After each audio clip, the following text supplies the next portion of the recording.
Ассаламу алейкум. Бүгін бауыр тортын дайындайтын боламыз. Өте оңай дайындалады, әрі дәмді болып шығады. Бауырымыздың сыртқы қабығын алып тастаймыз.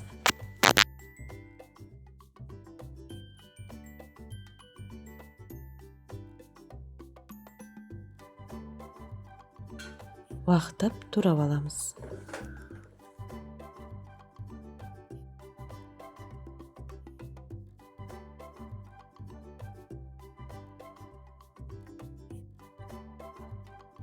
Блендермен 1-2 минутта езіп аламыз.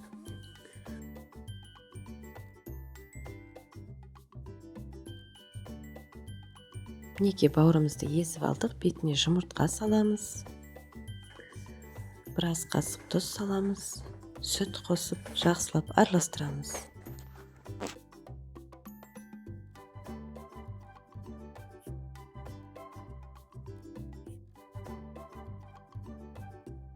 Қызып тұрған табамызға сұйық майымызды құйып, бауырымызды осылай құйып, екі жақ бетін аударып қызартып пісіріп аламыз.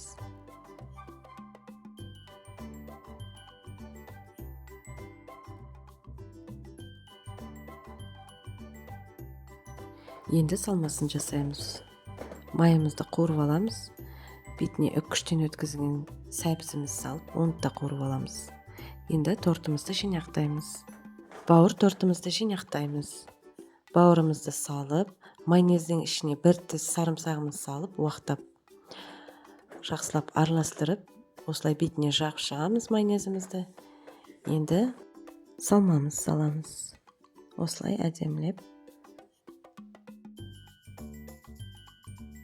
Тортымыздың ең жоғарғы бетіне қайнатылған жұмыртқаны үккіштен өткізіп, бетіне осылай әдемілеп себелеп шығамыз. Мінекей біздің тортымыз дайын болды. Сіздер де дәл осылай жасап көріңіздер. Өте дәмді болып шықты. Бауыр торты ағзаға өте пайдалы, әсіресе гемоглобин төмен кезде. Сіздер де дәл осылай жасап көріңіздер. Және де менің каналыма тіркеліп кетуді ұмытпаңыздар.